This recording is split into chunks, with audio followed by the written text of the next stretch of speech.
mereka berdua berjalan melewati ngarai beracun dan gurun bayangan, tempat di mana makhluk-makhluk mengerikan berkeliaran.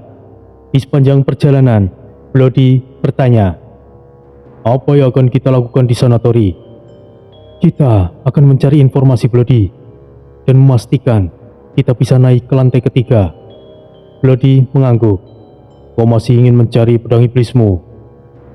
"Ya, tapi aku yakin sekarang itu tidak ada lagi di langit kedua. Kita harus naik lebih tinggi." "Namun, ada satu masalah. Tidak sembarangan iblis bisa naik ke lantai ketiga. Ada syarat, hukum, dan ada bahaya yang menanti. Menurut hukum alam iblis, ada 3 cara untuk naik ke langit ketiga. Pertama, mendapatkan restu dari para penguasa langit kedua. Yang kedua, membuka gerbang langit dengan kekuatan sendiri atau dengan kata lain memberontak. Dan yang ketiga, memenangkan turnamen darah di kota Gotha. Opsi pertama jelas tidak mungkin. Penguasa langit kedua tidak akan mengizinkan mereka begitu saja. Opsi kedua juga cukup sulit, karena membuka paksa gerbang butuh kekuatan yang luar biasa dan dijaga oleh para iblis kuat, yang bahkan lebih kuat dari penguasa alam langit kedua. Itu berarti mereka hanya punya satu pilihan, memenangkan turnamen darah. Turnamen itu diadakan setiap 1000 tahun sekali, dan hanya para petarung terkuat yang boleh ikut serta. Dan yang paling lebih buruk, hanya satu pemenang yang diperbolehkan naik ke lantai ketiga. "Kita harus menang, Bloody." "Kalau itu masalahnya, maka aku sangat menantikannya. Jika harus ada satu yang bisa pergi, mungkin aku akan menyusulnya nanti, Tori." Akhirnya mereka tiba di kota. Kota itu berdiri di atas tulang-tulang iblis raksasa yang telah mati ribuan tahun lalu. Cahaya merah dari lahar yang mengalir di bawahnya membawa kota itu terasa seperti neraka yang hidup. Di segala penjuru, iblis-iblis dengan kekuatan yang mengerikan mengamati mereka. Di tempat itu, membunuh adalah hal yang biasa. Tidak ada aturan, tidak ada belas kasihan, dan tidak ada jalan kembali. Tori dan Bloody telah memasuki tempat yang lebih berbahaya daripada menara darah. Kini, mereka hanya punya satu tujuan, menang dalam turnamen darah atau mati di sana. Kota itu bukan hanya sekedar tempat berkumpulnya para iblis, tapi juga pusat dari pertarungan paling brutal di alam iblis langit kedua.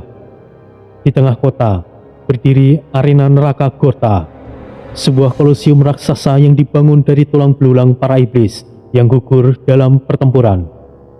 Di sanalah turnamen darah akan berlangsung. Hanya ada satu aturan, yang kalah mati, yang menang melangkah lebih tinggi. Tori dan Bloody berjalan memasuki arena, dikelilingi oleh ratusan iblis yang menatap mereka penuh rasa lapar. Di tengah lapangan, seorang iblis bertubuh besar dengan tanduk hitam melingkar berdiri di atas panggung. "Hari ini hanya ada satu pemenang yang akan melangkah ke langit ketiga!" Teriaknya, suaranya bergemuruh di seluruh arena. "Dan sekarang, bersiaplah untuk pertarungan hidup dan mati!"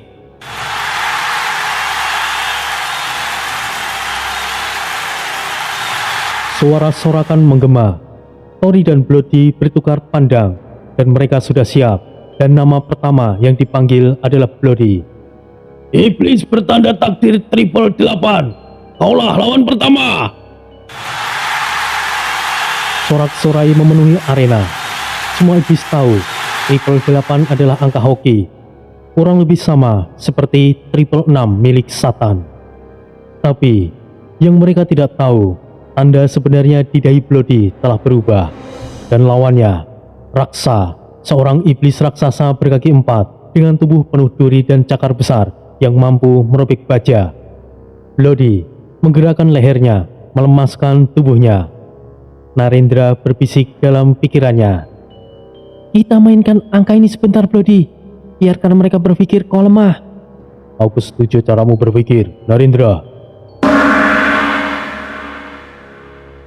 Pertarungan dimulai. Raksa melesat seperti kilat. Cakarnya meluncur ke arah Bloody dengan kecepatan yang mengerikan. Tanah meledak, debu berterbangan. Bloody terhantam ke belakang menabrak dinding arena. Sorak-sorai dari para iblis dari tribun semakin liar. Itu yang disebut pertarung pertanda triple 8. Dia cuma anak bawang. Bloody bangkit perlahan. Darah menetes dari sudut bibirnya.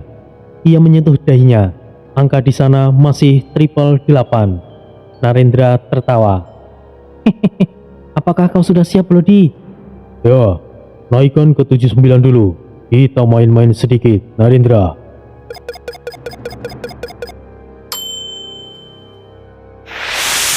Sesaat kemudian angka di dahinya berubah tidak kasat mata, namun tubuh Bloody bereaksi secara langsung. Dalam sekejap ia menghilang dari pandangan.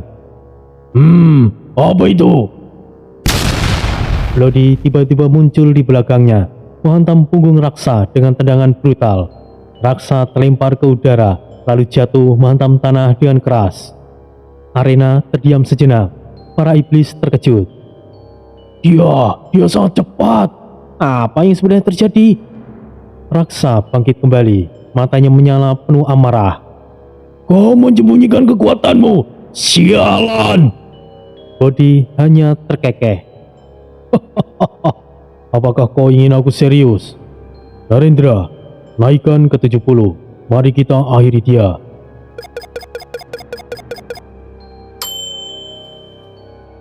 Angka berubah lagi.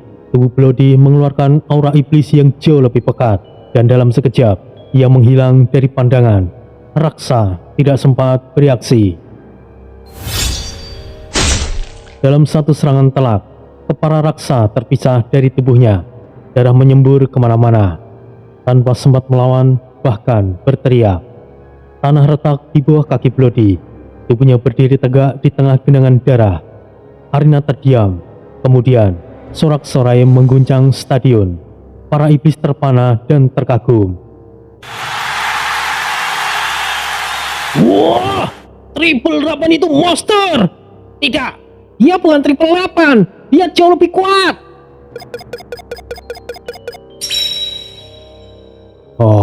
Lumayan. Bertambah sedikit lagi. Gumam Bloody. Kita baru mulai, Bloody. Di sini kau mungkin akan berhadapan dengan iblis kuat lagi. Bersiaplah, kau pasti akan bertambah kuat. Itu yang aku tunggu, Narendra. Setelah Bloody memenangkan pertarungan pertamanya, kini giliran Tori. Nama Tori dipanggil dan lawannya Skas, seorang iblis bayangan yang mampu bergerak di dalam kegelapan dan menyerang dari berbagai arah. Tori melangkah maju, matanya menatapnya dingin. Sekarang giliranku.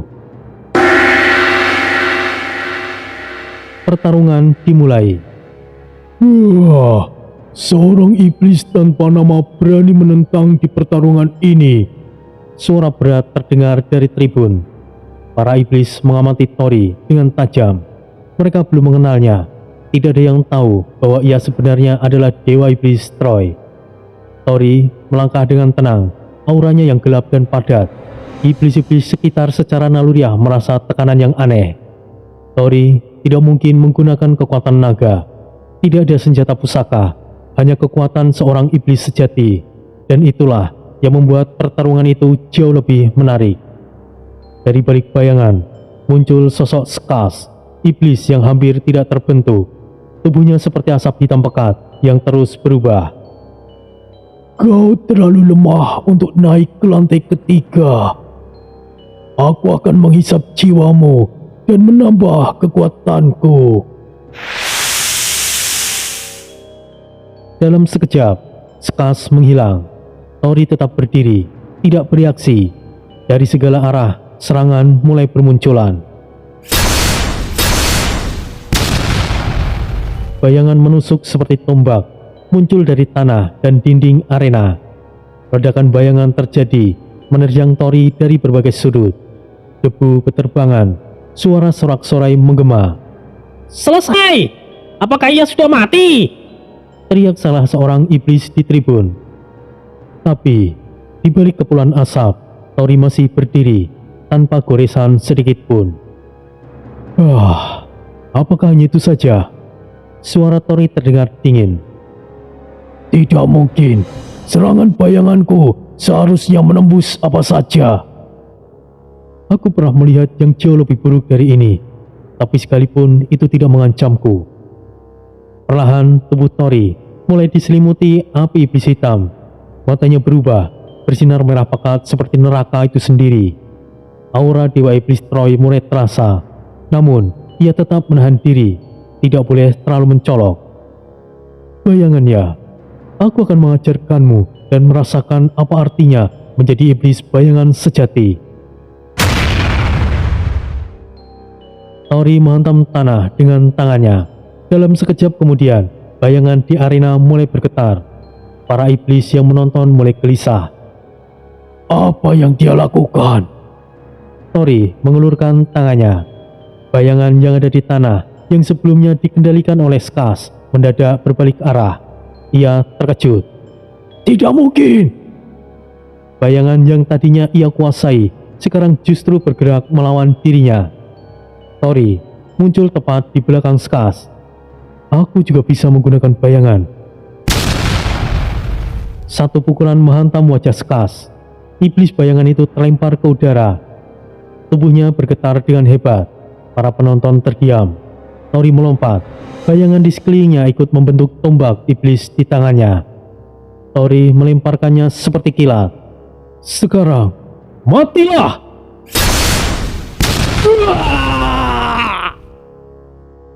Tombak itu menembus tubuh Skas, menghancurkan bayangannya menjadi serpihan.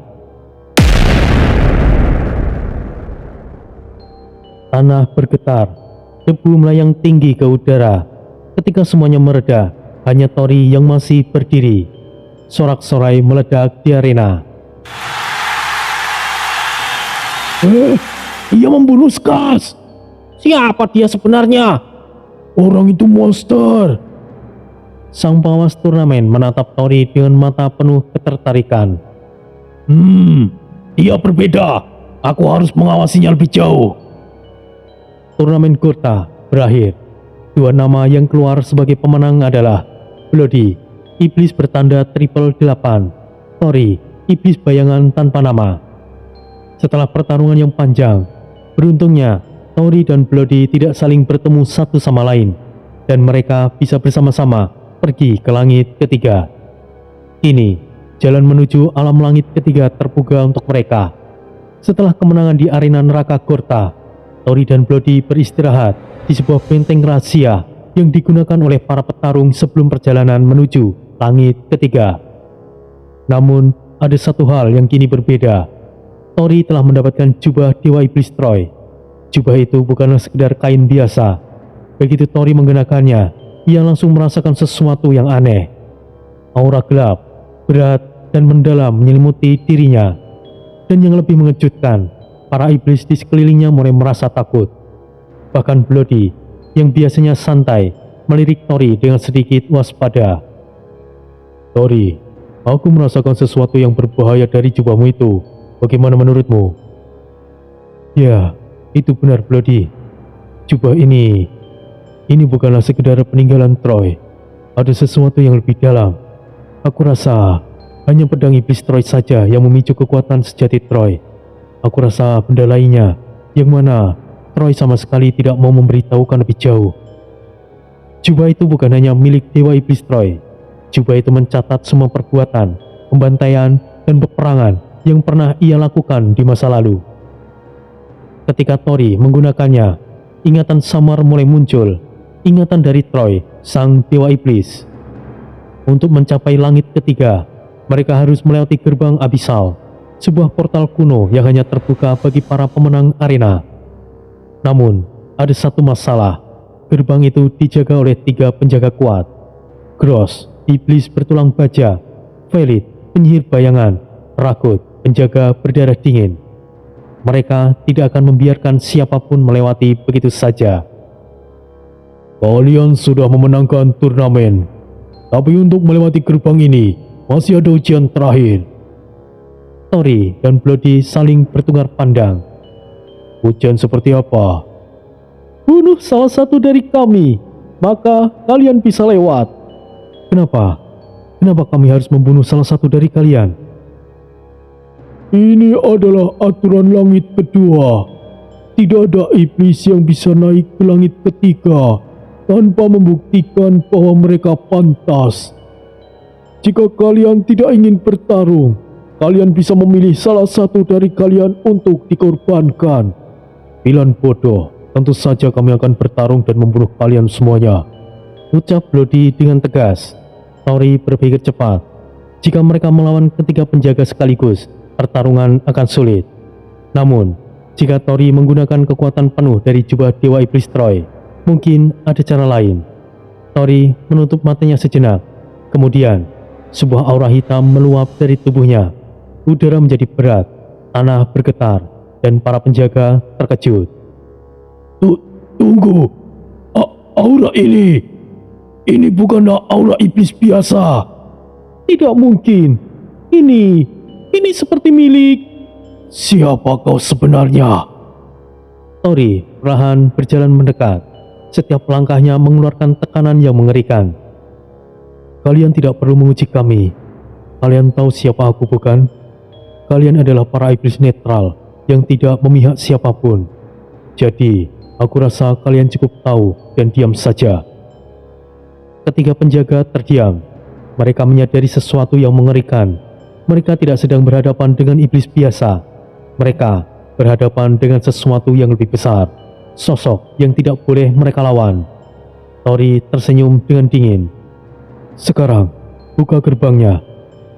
Tanpa perlawanan, gerbang abisal pun terbuka.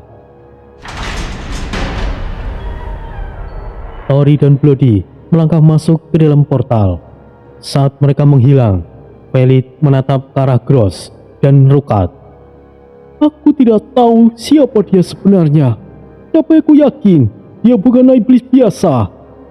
Kita baru saja melepaskan sesuatu yang lebih berbahaya ke langit ketiga. Tapi, apakah mereka mampu atau tidak bertahan di langit ketiga? Kita akan tahu nanti. Di sisi lain, Tori dan Bloody mulai merasakan perubahan drastis dalam tubuh mereka. Langit ketiga lebih berbahaya dari yang mereka duga. Saat Tori dan Bloody melangkah keluar dari gerbang abisal, mereka langsung disambut oleh pemandangan yang mencekam. Langit di atas mereka tidak berwarna hitam pekat seperti malam di dunia biasa, melainkan merah gelap, seperti bercampur dengan darah. Awan-awan bergerak lambat, seolah menggumpal dengan kemarahan yang terpendam. Sesekali kilatan petir keunguan menghantam daratan, mengeluarkan suara gemuruh yang menggema ke seluruh penjuru. Tanah di bawah kaki mereka keras dan kasar, seperti terbakar. Warna hitam legam mendominasi, dengan celah-celah kecil yang mengeluarkan asap belerang dan api biru kecil yang menyala-nyala. Di kejauhan, gunung-gunung bergerigi menjulang tinggi, seolah merupakan gigi dari makhluk raksasa yang tertanam di perut dunia itu. Tidak ada tumbuhan, tidak ada tanda-tanda kehidupan, hanya hamparan pasir hitam dan reruntuhan bangunan kuno yang tertelan oleh waktu. Astaga, tempat ini jauh lebih buruk dari yang kubayangkan, Tori. Gumam Bloody sambil melangkah, meninggalkan jejak kaki di pasir hitam yang terasa seperti abu. Tori, yang menggunakan jubah Dewa Iblis Troy, merasakan sesuatu yang aneh. Ada bisikan-bisikan samar di sekelilingnya, seakan ada makhluk yang tidak kasat mata yang mengawasi setiap langkah mereka. Troy, apakah kau pernah berada di tempat ini sebelumnya? Tentu saja, bocah. Ini bukanlah tempat asing bagiku. Apa yang kau ketahui tentang tempat ini? Langit ketiga adalah perbatasan antara neraka yang lebih dalam dan wilayah para penguasa iblis sejati. Dan disinilah para jenderal perang berkumpul, membangun kekuatan sebelum naik ke tingkat yang jauh lebih tinggi.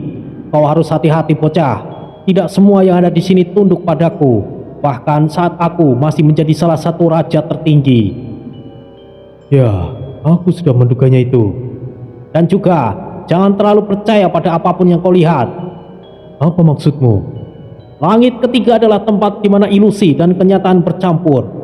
Kau bisa melihat sesuatu yang tidak ada, atau melewatkan sesuatu yang seharusnya terlihat jelas. Tori menghela nafas, lalu mengalihkan pandangannya kepada Bloody. Bloody, Ayo jalan terus. Aku tidak ingin berlama-lama di sini. Ya, di sini sangat tidak nyaman, Tori. Mereka berjalan bermil-mil, melewati padang pasir hitam yang membentang luas. Tidak ada angin, tidak ada suara, hanya kesunyian yang menghantui. Sesekali, pilar-pilar batu raksasa muncul dari tanah, tertanam seperti monumen dari era yang telah lama berlalu. Sebagian dari mereka terlihat retak, seolah telah dilahap oleh waktu. Kita sudah berjalan berjam-jam, Tori. Tidak ada satupun iblis, tidak ada kota, tidak ada tanda-tanda kehidupan. Apakah semua ini jebakan? Tori tidak menjawab, tapi ia juga merasakan hal yang sama. Tempat itu terlalu sepi untuk ukuran alam iblis tingkat tinggi. Lalu tiba-tiba, tanah di depan mereka meledak. Pasir hitam berhamburan ke udara. Sesuatu muncul dari dalam tanah, sesuatu yang besar, sesuatu yang mengerikan. Tori dan Bloody mundur beberapa langkah. Dari dalam lubang yang menganga, muncul sepasang mata merah menyala. Kemudian, suara geraman rendah terdengar, seperti suara makhluk kuno yang terbangun dari tidurnya. Perlahan, sosok raksasa itu mulai merangkak keluar dari dalam tanah. Seekor cacing iblis raksasa. Tubuhnya bersisik hitam, seperti plat baja yang telah ditempa di dalam neraka. Panjang tubuhnya tidak terhitung, membentang seperti ular raksasa yang bisa menelan gunung. Di bagian kepalanya ada puluhan tanduk melingkar, seperti mulut besar dengan ratusan taring tajam yang bergetar, seolah siap mencabik-cabik apapun yang ada di hadapannya. Dan yang lebih mengerikan, di dalam tubuhnya terdengar jeritan-jeritan samar, seolah makhluk-makhluk lain terjebak di dalam perutnya, masih hidup, menjerit dalam siksaan abadi. Bloody mencabut tombaknya dari punggungnya. Oke, ini baru menarik. Apa perlu kita bunuh saja makhluk ini, Tori? Tori mengamati cacing itu. Troy kembali bicara di dalam kepalanya. Bocah, jangan gegabah. Cacing iblis itu bukanlah sekedar monster biasa. Apa maksudmu, Troy? Itu adalah salah satu penjaga alami langit ketiga. Kau bisa membunuhnya, tapi jika kau salah langkah, makhluk lain akan datang. Tori menyadari sesuatu. Makhluk itu tidak sendiri. Ia bisa merasakan getaran-getaran di dalam tanah. Ada lebih banyak cacing iblis di bawah sana. Jika mereka melawan dengan cara yang salah, bisa jadi mereka akan menghadapi lebih dari satu cacing raksasa. Bloody, kita harus cermat. Kita tidak bisa sembarangan menyerang. Kalau begitu, apa rencanamu, Tori? Tori melihat ke arah langit, lalu ke tanah di bawah kaki mereka. Ia bisa merasakan energi di sekitar mereka, merasakan bagaimana pasir hitam itu bergerak, seperti aliran air yang mengalir di bawah permukaan. Kita pakai strategi, ikuti aku. Baiklah, aku ikut rencanamu, Tori. Selama itu tidak membosankan. Dengan jubah Dewa Iblis Troy berkibar di punggungnya, Tori mulai bergerak maju menuju makhluk raksasa itu. Mereka tidak akan lari, mereka akan menghadapinya. Tori berdiri tegak, jubah Dewa Iblis Troy berkibar di punggungnya. Cacing iblis raksasa itu di hadapan mereka mengeluarkan geraman dalam, suara yang beresonansi di udara seperti raungan petir yang bergema di langit yang kelam. Di dalam tanah, getaran kecil terasa, tanda bahwa ada sesuatu yang lain di sekeliling mereka. Mereka diawasi. Tori tidak langsung menyerang. Ia merasakan tatapan-tatapan tersembunyi yang mengamati setiap gerakannya. Tori memejamkan mata sejenak. Dalam kesadarannya, suara Troy berbisik di dalam jiwanya. Bocah, hati-hatilah. Aku bisa merasakan beberapa aura kuat di kejauhan. Dari mana asalnya, Troy? Aku belum tahu, tapi mereka tidak hanya mengawasi, mereka sedang menguji kalian. Apa maksudnya menguji? Ya, jika kau mengeluarkan kekuatanmu yang sebenarnya, mereka akan mengetahui siapa dirimu. Kita belum tahu niat mereka, jadi sembunyikan potensimu untuk saat ini. Tori membuka matanya, tatapannya begitu tajam. Bloody, ya, kita sedang diawasi. Oh, oleh siapa, Tori? Aku belum tahu, tapi mereka tidaklah sekedar menonton. Mereka sedang mengukur kekuatan kita. Apakah kau yakin, Tori? Aku sangat yakin. Lalu, apa yang harus kita lakukan? Kita akan berpura-pura. Berpura-pura bagaimana? Jangan tunjukkan kekuatan aslimu. Kita buat seolah-olah kita kesulitan menghadapi cacing ini. Kita biarkan mereka berpikir kita bukanlah ancaman. Baiklah, aku mengerti. Tapi, jika kita terlalu terlihat lemah, mereka justru bisa menyerang kita. Percayalah, kita hanya perlu cukup meyakinkan. Tanpa aba-aba, cacing itu tiba-tiba melesat dengan kecepatan luar biasa, membuka mulutnya yang dipenuhi gigi yang tajam, hendak menelan mereka dalam satu serangan. Tori melompat ke belakang, sementara Bloody menangkis dengan tombaknya. Tombak Bloody menghantam gigi cacing itu, menciptakan percikan api. Bloody pura-pura terdesak, terpental ke belakang dan menginjak tanah dengan keras, menyeret jejak panjang di pasir hitam. Sial, makhluk ini lebih kuat dari yang aku kira. Bloody berteriak dramatis. Tori menghindar ke samping, lalu mengangkat tangannya. Dari telapak tangannya, api iblis berwarna ungu pekat menyala, membentuk tombak iblis yang berdenyut dengan kekuatan yang gelap. Dengan itu, Tori melemparkan tombak iblisnya ke arah kepala cacing. Ledakan dahsyat mengguncang tanah, menyebabkan debu hitam berhamburan ke udara. Namun, saat asap menghilang, cacing iblis itu masih utuh. Ia hanya bergoyang sedikit, lalu menggeram marah. Sial, serangan itu tidak cukup. Tori berpura-pura menggeram. Dalam hati, ia bisa merasakan aura pengawas mereka semakin mendekat. Cacing iblis itu menyerang kembali. Ia menyapu ekornya ke arah mereka dengan kecepatan tinggi. Tori dan Bloody berpura-pura terkejut, lalu melompat ke arah berlawanan. Bloody, kita harus bekerja sama. Ya, apakah kau punya rencana? Aku akan mengalihkan perhatiannya, kau cari titik lemahnya.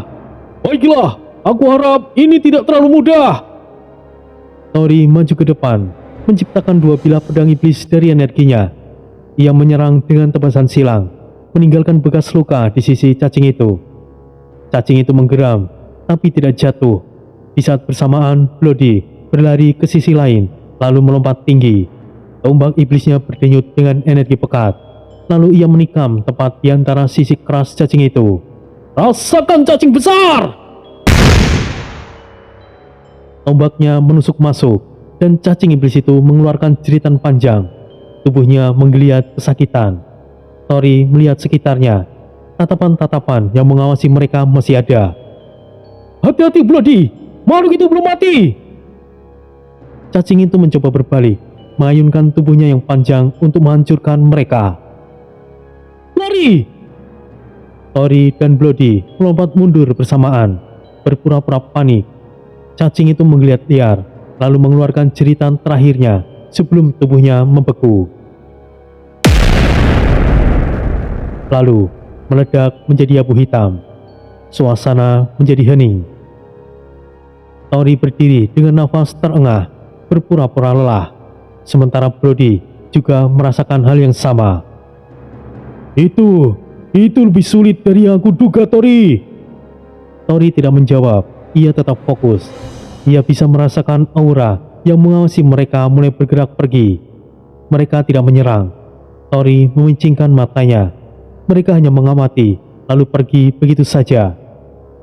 Siapapun mereka sepertinya tidak ingin menunjukkan diri. Ya, untuk sekarang bocah. Tapi mereka tahu kau bukanlah iblis biasa. Apakah aku terlalu kuat? Tidak, akulah yang kuat. Justru karena kau menahan diri, mereka tertarik. Aku tidak suka ini. Kau bilang aku harus menahan diri. Ya, setidaknya mereka hanya menebak, bukan mengetahui secara pasti. Siapa sebenarnya mereka, Troy? Tidak perlu buru-buru, kau akan segera tahu siapa mereka, bocah. Bloody, kita harus melanjutkan perjalanan. Aku ingin tahu siapa yang ada di langit ketiga ini. Baiklah, aku juga setuju. Tapi kalau ada makhluk lain yang muncul, kita apakah tetap pura-pura? Tergantung siapa lawannya, Bloody. Mereka kembali berjalan melewati padang pasir hitam, meninggalkan abu cacing iblis di belakang mereka. Langit ketiga masih menyimpan banyak rahasia, dan mereka akan segera mengetahuinya. Kabut tebal menyelimuti langit ketiga, menciptakan suasana penuh ketegangan. Udara di sana lebih berat dibandingkan dengan langit kedua. seolah-olah ada tekanan yang tidak terlihat yang terus-menerus menekan tubuh mereka. Di kejauhan, siluman-siluman iblis dari balik kabut akhirnya pergi, meninggalkan Tori dan Bloody tanpa menyadari bahwa mereka telah diperdaya. Tori melirik ke arah mereka yang mulai menghilang dalam kabut. Senyuman tipis tersinggung di wajahnya. Mereka mudah sekali ditipu. Jadi, apakah kita berhasil membuat mereka mengabaikan kita? Untuk sekarang ya, tapi aku yakin mereka akan terus mengawasi jika kita menarik terlalu banyak perhatian. Itu bagus. Aku tidak suka ada yang menguntit dari bayang-bayang. Mereka melanjutkan perjalanan, menembus padang pasir hitam yang terasa semakin menyesakkan. Langkah kaki mereka menginjak pasir hitam yang dingin, seperti abu yang sudah membatu selama ribuan tahun. Di sekeliling mereka, batu-batu raksasa menjulang, berbentuk tajam seperti taring raksasa yang tertancap di tanah.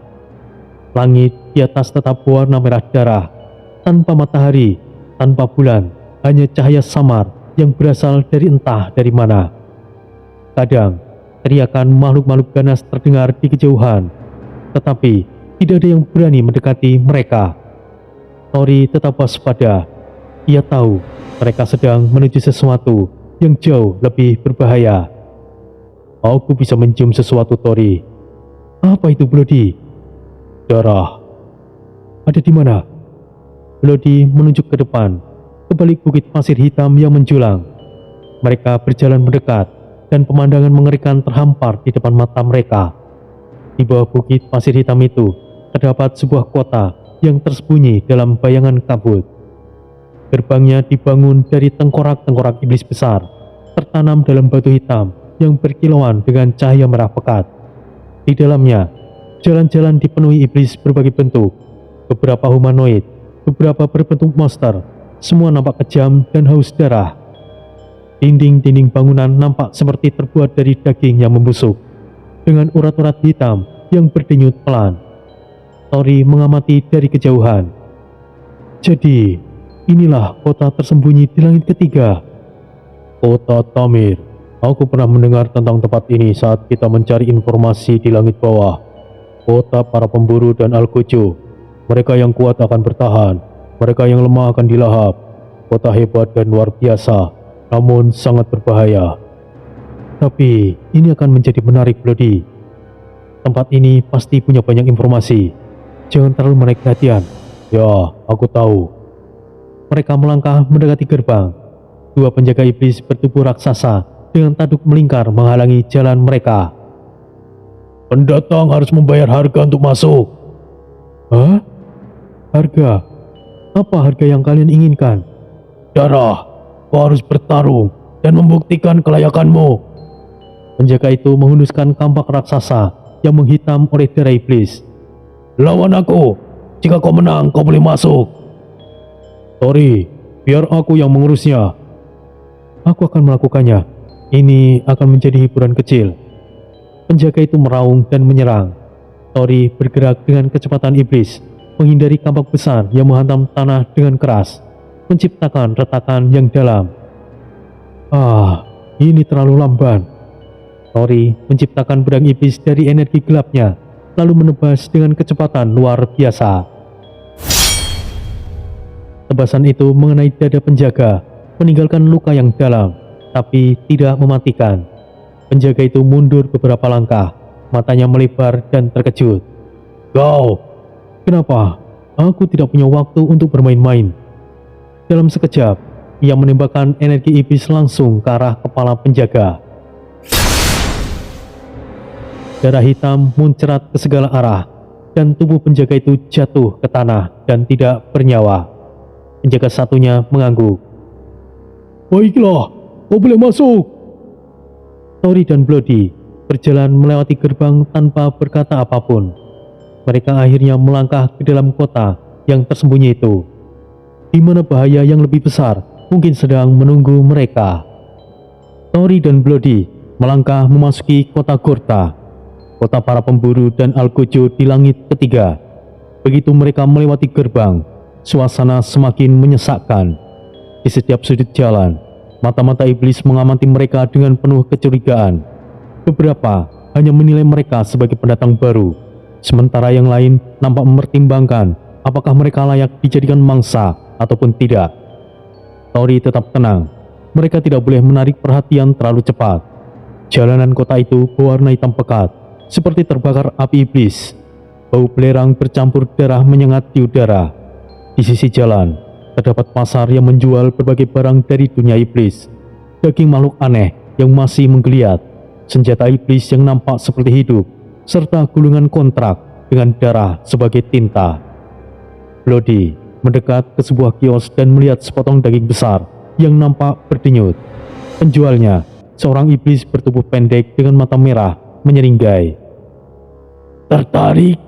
Ini adalah daging ular neraka, masih segar. Tidak tertarik, tapi bukan untuk sekarang, jawab Bloody dengan santai sebelum melanjutkan perjalanan bersama Tori. Tori melirik ke sekeliling. Tidak ada yang menyerang mereka, tetapi mereka jelas diawasi. Ada yang memperhatikan kita, Tori. Itu sudah biasa, Bloody. Pendatang baru pasti dicurigai. Mereka menunggu untuk melihat apakah kita mangsa atau predator. Kita akan menunjukkan bahwa kita adalah bagian dari mereka. Di pusat kota, ada sebuah papan pengumuman besar dengan berbagai pekerjaan yang bisa diambil oleh iblis-iblis penghuni kota. Di sana, tidak ada konsep uang. Segalanya ditukar dengan kekuatan, darah, ataupun kontrak iblis. Bloody menunjuk salah satu pengumuman. Pemburu utang. Terdengar menyenangkan. Itu tugas seperti DC kan, Tori? Ya, atau kita bisa menjadi pengawal. Informasi pasti lebih banyak didapat dari orang-orang yang berkuasa, Bloody. Tiba-tiba, seorang iblis berjas hitam dengan mata ungu melangkah mendekat. Kalian pendatang baru ya? Suaranya datar. Tori dan Bloody menoleh. Iblis itu melanjutkan. Jika kalian ingin tetap hidup di sini, kalian butuh koneksi. Temui Sal di balai tugas. Ia mungkin punya pekerjaan untuk kalian. Siapa kau? Seseorang yang tidak suka melihat pendatang mati terlalu cepat. Sepertinya kita punya jalan masuk, Tori. Tori membuka gulungan itu. Di dalamnya tertulis sebuah alamat menuju bangunan besar di pusat kota. Tanpa membuang waktu, mereka bergerak ke arah tujuan. Bangunan itu nampak seperti benteng batu hitam yang dikelilingi oleh simbol-simbol iblis kuno. Di dalamnya, berbagai tipe iblis berkumpul, mulai dari pembunuh bayaran, Al-Quju, hingga penyihir iblis yang bersiap menerima tugas mereka. Tori dan Bloody masuk tanpa ragu. Seorang pria bertubuh besar dengan kulit bersisik merah dan tanduk panjang menyeringai ke arah mereka. Kalian pendatang baru. Apa keahlian kalian? Kami bisa menangani banyak hal, pemburu, Al-Quju, ataupun pengawal, balas Bloody. Pria itu mengamati mereka sebelum menyerahkan 2 gulungan. Ambil tugas ini. Jika kalian selamat, mungkin aku akan mempercayai kalian lebih jauh. Mereka membuka gulungan itu dan membaca isinya. Tugas pertama mereka menagih utang dari seorang pedagang iblis yang kabur dari kontraknya. Ini bisa menjadi awal yang menarik. Tori menyeringai. Mereka berdua langsung mengambil pekerjaan itu dan mengerjakannya hari itu juga. Lalu, Tori dan Bloody sudah berdiri di depan sebuah bangunan kumuh di sudut kota Gorta. Menurut informasi dalam gulungan, target mereka adalah seorang pedagang iblis yang bernama Forza, yang melarikan diri dari kontraknya dengan balai tugas. Aku yakin ini akan selesai dalam hitungan menit, Tori. Jangan buat kekacauan berlebihan, Bloody. Kita harus tetap rendah hati di kota ini. Baiklah. Tapi kalau mereka melawan, aku tidak akan menahan diri. Tori mengetuk pintu dengan santai. Tidak ada jawaban. Dengan sedikit tekanan dari kekuatan iblisnya, pintu itu langsung hancur terbelah 2. Di dalamnya, seorang iblis gemuk dengan tanduk bengkok, Forza, tersentak dari kursinya. Apa yang kalian inginkan? 2 pengawal bertubuh besar segera menarik senjata mereka. Satu membawa kampak raksasa, satunya lagi dengan cambuk berduri yang menyala api iblis. Tori hanya menghela nafas. Kami di sini untuk menagih hutangmu, Forza. Tunggu. Aku bisa membayar. Aku butuh waktu lebih. Tidak ada waktu lagi. Jika kau berencana tidak membayar, kau tidak akan menjadi buronan. Banyak omong, mati saja kau! Pengawal pertama langsung menyerang dengan kampaknya, mengayunkannya ke arah Bloody. Namun, sebelum kampak itu menyentuh tubuh Bloody, tombak iblisnya berkelap cepat, menembus dada iblis itu dalam sekejap. Pengawal itu langsung ambruk. Pengawal kedua mencoba menggunakan cambuknya, tetapi Tori sudah ada di belakangnya sebelum cambuk itu bergerak. Dengan satu ayunan tangan, energi iblis hitam mengiris leher iblis itu, mengakhiri nyawanya tanpa suara. Pedagang Forza terperangah ketakutan. Jangan bawa aku ke balai tugas. Mereka akan membunuhku. Pedagang itu berlutut memohon dengan suara gemetar. Beri kami alasan bagus agar tidak membawamu. Aku bisa memberikan informasi, apapun itu. Ini sepertinya menarik. Baiklah, apakah kau mengetahui sesuatu tentang peninggalan Dewa Iblis Troy? Itu informasi terlarang. Tapi aku tahu informasi tentang pedang Dewa Iblis Troy. Tori dan Bloody saling berpandangan. Bicaralah. Pedagang itu menelan ludah. Di kota ini tidak ada pedang itu. Tapi aku pernah mendengar seorang penyihir iblis yang memiliki sesuatu terkait dengan pedang itu. Siapa namanya? Aku tidak tahu pasti. Tapi dia dikenal sebagai Zagrod, seorang yang memiliki pengetahuan tentang artefak iblis. Tori merenung sejenak. Lalu ia melirik Bloody yang nampak tidak sabar. Baiklah, terima kasih atas informasinya. Tori berbalik bersiap untuk pergi. Wajah Forza bersinar penuh harapan. Jadi kalian tidak akan menyerahkanku ke balai tugas, bukan? Tentu saja kami akan menyeretmu ke sana. Kau pikir kami percaya dengan informasi murahan seperti itu? Tunggu, aku punya informasi lainnya. Diamlah. Kau hanya akan berdusta. Ketika mereka kembali ke balai tugas dan menyerahkan Forza, sang pengawas hanya tertawa. Bagus, sepertinya kalian memang bukanlah iblis biasa. Tanpa basa-basi, mereka menerima imbalan mereka, sebuah segel kontrak iblis yang akan memudahkan mereka mengambil pekerjaan di masa depan. Setelah itu, Tori dan Bloody keluar dari balai tugas dengan tujuan baru. Mereka harus menemukan Zagrod dan mencari tahu apa yang ia ketahui tentang pedang iblis Troy. Kota Gorta semakin gelap seiring waktu berlalu. Di antara lorong-lorong sempit dan gang-gang penuh bayangan, Tori dan Bloody menelusuri jalanan kota menuju rumah Zagrod, penyihir iblis yang disebutkan oleh Forza. Bangunan tempat tinggalnya berbeda dari tempat lain, terbuat dari batu obsidian hitam dengan simbol-simbol iblis yang berpendar merah di permukaannya. Bloody menyeringai. Aku tidak suka tempat seperti ini. Terlalu banyak sihir dan tipu muslihat. Tori mengetuk pintu dengan ringan. Tidak lama, sebuah suara tua dan parau terdengar dari dalam. Masuklah. Mereka melangkah masuk ke dalam ruangan yang dipenuhi dengan kuali-kuali besar, rak-rak berisi gulungan kuno, dan lampu-lampu iblis yang berpendar redup. Di tengah ruangan, seorang iblis tua bertubuh kurus duduk di kursi batu. Jubahnya hitam, berjumbai-jumbai, dan wajahnya penuh dengan garis-garis kuno seperti ukiran. Kedua matanya bersinar merah, menunjukkan kebijaksanaan sekaligus kebengisan. Aku sudah menunggu kalian. Menunggu kami? Untuk apa? Tidak banyak iblis yang mencari informasi tentang pedang iblis Troy. Itu sendiri sudah sangat mencurigakan. Hei iblis tua, kami hanya ingin tahu apakah pedang itu masih ada atau tidak. Tentu saja pedang itu ada. Namun itu bukanlah sesuatu yang mudah untuk didapatkan.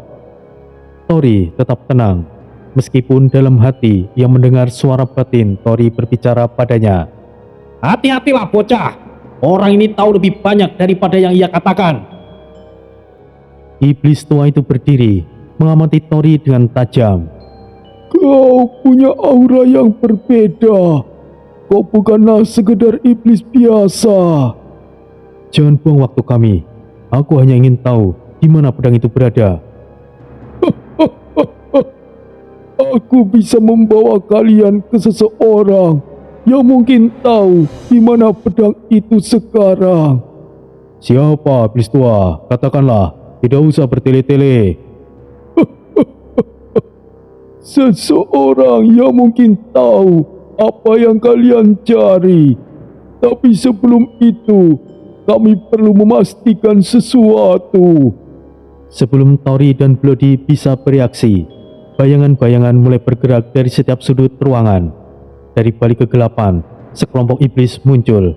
Jumlah mereka lebih dari 2 lusin. Mereka semuanya menggunakan jubah hitam dengan simbol merah menyala di dada mereka. Tatapan mereka penuh kebencian dan kewaspadaan. Bloody langsung ingin meraih tombaknya, namun Tori mengangkat tangannya untuk menghentikannya. Iblis tua itu tersenyum tipis. Jangan khawatir, ini bukanlah eksekusi, hanyalah pengawalan. Kami ingin memastikan sesuatu terlebih dahulu. Tori tetap diam, tapi dalam batinnya ia mendengar suara Troy sekali lagi.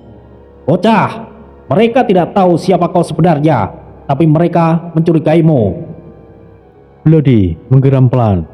Aku tidak suka ini, Tori. Kita tidak punya pilihan, Bloody. Kita ikuti mereka. Para iblis itu segera mengikat tangan mereka dengan rantai iblis, bukan untuk menahan mereka secara fisik, tetapi lebih sebagai simbol bahwa mereka adalah tahanan sementara. Mereka pun dibawa keluar dari rumah iblis tua itu, menelusuri lorong-lorong gelap menuju tempat yang tidak mereka ketahui. Ruangan tempat Tori dan Bloody di bawah gelap hanya diterangi obor berwarna merah darah yang terpancang di dinding batu-batu hitam. Di depan mereka, 5 iblis bertubuh besar dan berotot duduk di kursi batu dengan ukiran simbol kuno. Aura mereka berbeda, tajam, menekan dan penuh pengalaman bertarung. Mereka bukanlah iblis sembarangan. Di belakang mereka, 2 lusin iblis bersenjata berdiri dalam posisi siaga. Tangan mereka siap mencabut pedang kapan saja. Salah satu di antara mereka, iblis dengan kulit abu-abu gelap dan mata bercahaya biru kehijauan, berbicara lebih dahulu. Katakan, tujuan kalian mencari pedang iblis Troy. Bloody melirik Tori sekilas, lalu menyalurkan percakapan batin. Tori, mereka ini bukanlah iblis biasa. Mereka terlihat seperti pasukan elit. Benar, Bloody. Mereka juga bukanlah orang bodoh. Jika kita memberikan jawaban yang salah, kita mungkin bisa mati di sini. Salah satu iblis lainnya dengan tanduk panjang melengkung ke belakang berbicara dengan suara yang berat. Kami tahu kebanyakan iblis rakus akan kekuatan dan ingin mendapatkan pedang itu untuk diri mereka sendiri. Kami juga tahu bahwa siapapun yang mencari pedang itu pasti memiliki motif tersembunyi. Iblis bertubuh besar yang duduk di tengah mengerutkan dahi dan menatap langsung ke mata Tori. Jadi, jawablah, siapa kalian sebenarnya dan mengapa kalian ingin mencari pedang iblis Troy? Ketegangan mulai memenuhi ruangan. Bloody menggertakkan giginya. Kita tidak punya pilihan, Tori. Tori menatap ke depan, menghela nafas, lalu berbicara dengan tenang namun tegas. Aku tidak mencari pedang iblis Troy, karena pedang itu adalah milikku. Ruangan mendadak sunyi. Beberapa iblis mempersempit mata mereka. Sebagian lainnya terlihat ragu. Iblis bertanduk panjang tertawa sinis. Kau bicara seolah-olah kau... Tiba-tiba, energi pekat membubung dari tubuh Tori, membentuk aura pekat yang menekan seluruh ruangan. Dinding batu bergetar, Obor-obor berkedap-kedip liar seolah hampir padam. Udara menjadi berat. Energi iblis yang dikeluarkannya bukanlah hanya kuat, tetapi juga sangat familiar bagi para iblis yang mengepung mereka. Ini adalah energi dari sang dewa iblis Troy. Keheningan yang berubah menjadi kekaguman. Mata para iblis melebar. Beberapa dari mereka langsung tertunduk lemas, sementara lainnya nampak berusaha menahan tekanan energi itu. Tori berjalan maju selangkah. Aku adalah Troy. Aku kembali untuk mengambil apa yang menjadi milikku. Dalam hitungan detik, para iblis yang tadinya menatapnya dengan penuh kewaspadaan kini saling berpandangan. Lalu mereka semuanya bersujud serentak. Selamat datang kembali, Yang Mulia! Selamat datang kembali, Yang Mulia!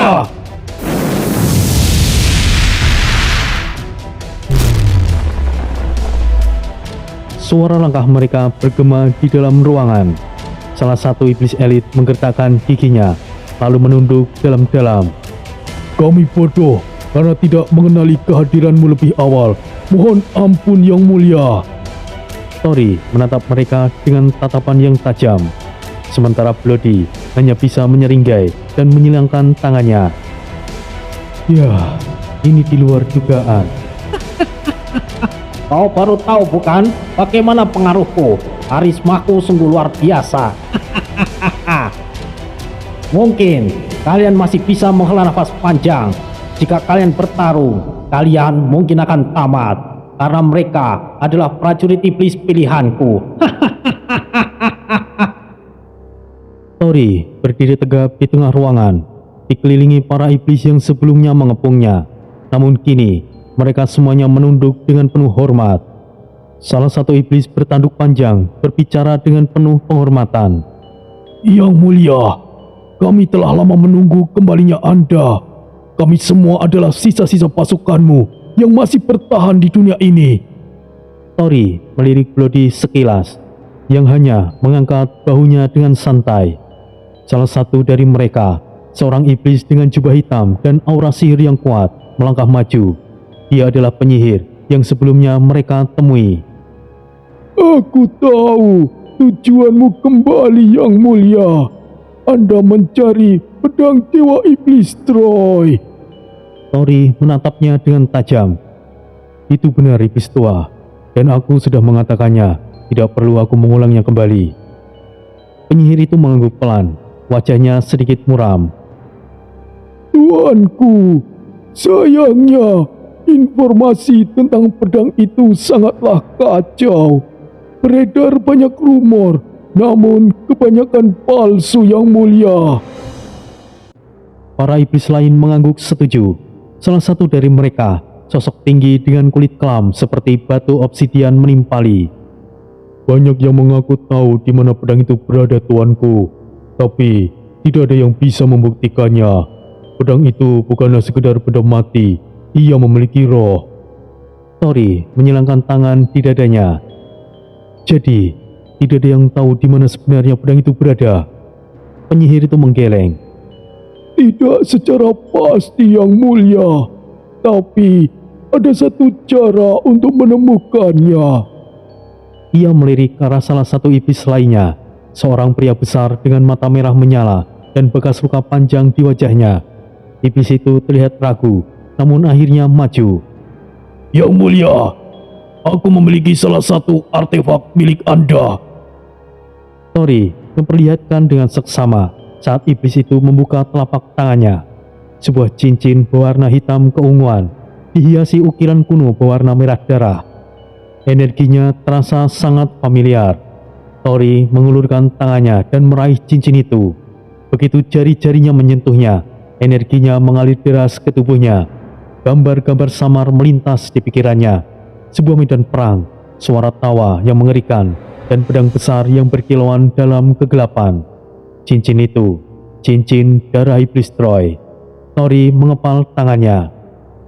Dengan artefak ini, pedang itu bisa merasakan keberadaanku. Penyihir itu tersenyum dengan tipis. Dan jika Anda beruntung tuanku, pedang itu akan memanggil Anda lebih dulu sebelum orang lain menemukannya. Tori menatap cincin di jarinya. Langkah pertama sudah diambil. Ruangan itu masih terasa tegang, meskipun para iblis telah berlutut dalam kesetiaan. Cincin darah iblis Troy kini melingkar di jari Tori, memancarkan energi yang beresonansi dengan kekuatan dalam dirinya. Tori masih diam, meresapi aura cincin tersebut. Langkah pertama telah ia capai, tetapi perjalanan masih panjang. Namun, sebelum ia bisa merencanakan langkah berikutnya, seorang iblis bertubuh besar dengan tanduk melengkung dan mata berkilat merah melangkah maju. Yang mulia, sebelum Anda mencari lebih dalam tentang pedang Anda, saya punya kabar yang mungkin menarik untuk Anda. Katakan, apa itu? Iblis tersebut berlutut dengan satu kaki, menunjukkan penghormatannya sebelum berbicara. Di luar kota ini, di Pegunungan Darah, ada pasukan kecil yang masih setia pada Anda. Mereka adalah sisa-sisa dari para pengikut yang berhasil bertahan setelah kejatuhan Anda dulu, Yang Mulia. Pegunungan Darah, tempat itu bukan area yang bisa didatangi sembarangan, bukan? Bloody menimpali, bersandar santai pada tombaknya. Penyihir tua itu angkat bicara. Itu benar. Pegunungan Darah adalah wilayah liar. Tidak ada satupun kota besar di sana. Hanya reruntuhan dan markas kecil dari berbagai kelompok iblis. Tapi bagi mereka yang masih setia kepada Yang Mulia, tempat itu adalah satu-satunya tempat berlindung yang tersisa. Tori mendengarkan dengan seksama. Saya tahu saat ini Anda tidak membutuhkan pasukan Yang Mulia, tapi mereka telah menunggu, bertahan dalam bayang-bayang hanya demi melihat kembalinya sang raja. Bahkan jika Anda tidak ingin mereka ikut campur dalam pencarian pedang Anda, setidaknya tunjukkan diri Anda pada mereka. Biarkan mereka melihat bahwa Troy, sang dewa iblis, telah kembali. Tori terdiam sejenak. Ia tidak ingin menarik terlalu banyak perhatian, setidaknya sampai ia menemukan pedangnya. Tapi di sisi lain, ia juga tahu betapa pentingnya kesetiaan. Para iblis yang ada di ruangan itu saja telah membuktikan bahwa masih ada sisa-sisa kekuatan di dunia itu. Tori menarik nafas dalam-dalam, lalu mengangguk. Baiklah, kita akan pergi ke Pegunungan Darah. Mereka akan sangat senang melihat Anda, Yang Mulia. Bloody menghela nafas, melemparkan tombaknya ke pundak. Jika begitu, ayo kita berangkat, Tori. Aku tidak suka berlama-lama di kota yang penuh dengan mata-mata ini. Penyihir itu mengangguk. Kami akan tetap berada di sini dan mengawasi keadaan. Jika ada perubahan, kami akan mengirimkan kabar. Tori hanya mengangguk singkat, lalu melangkah keluar dari ruangan. Langit di atas kota tersembunyi masih gelap, dihiasi oleh awan pekat yang menggelegak seperti darah mendidih. Aroma besi dan belerang memenuhi udara, mengingatkan semua yang ada di sana bahwa mereka berada di dunia iblis, tempat di mana kelemahan berarti kematian. Di pelataran luar kota, rombongan Tori masih berdiri di bawah bayang-bayang menara reruntuhan. Mereka bersiap berangkat. Tidak kusangka kita akan membawa rombongan Tori, gumam Bloody sambil menyeringai, bahunya bersandar pada tombak hitamnya. Tori menoleh sekeliling. Penyihir yang sebelumnya memberi informasi kini berdiri di sisinya. Jubahnya berkibar tertiup angin panas. Di belakangnya ada 6 iblis lain yang sebelumnya ada di ruangan itu. Mereka bukanlah iblis sembarangan. Dari cara mereka berdiri, dari sorot mata yang tajam dan penuh kehati-hatian, Tori bisa menilai bahwa mereka adalah iblis-iblis yang telah hidup ratusan atau mungkin ribuan tahun. Mereka tidak banyak bicara, tetapi kehadiran mereka sudah cukup untuk bicara. Mereka ingin menyaksikan bahwa Troy benar-benar telah kembali. Pegunungan Darah berada di luar batas kota ini, Yang Mulia. Perjalanannya tidak akan lama, tapi jangan lengah. Banyak mata yang mengawasi di jalur itu. Tori hanya mengangguk. Ia menarik tudung jubahnya lebih dalam, menyembunyikan sebagian wajahnya. Ia tahu Saat ini ia harus tetap berada dalam bayang-bayang, setidaknya sampai ia siap mengguncang dunia iblis sekali lagi. Tanpa membuang waktu, mereka bergerak. Langkah kaki mereka menggema di tanah yang hitam legam. Angin di dunia iblis tidak sejuk, ia panas, seakan berasal dari nafas monster kuno yang tidak pernah tertidur. Di kejauhan, terdengar suara-suara mengerikan, ratapan, tawa iblis yang bersembunyi di kegelapan, dan gemuruh yang entah berasal dari mana. Bloody berjalan di sisi Tori. "Kau benar-benar ingin melakukan ini, Tori?" Tanyanya pelan, matanya menatap lurus ke depan. Tori tidak langsung menjawab. Ia sendiri bukanlah seorang yang menyukai pemeran kekuatan tanpa alasan.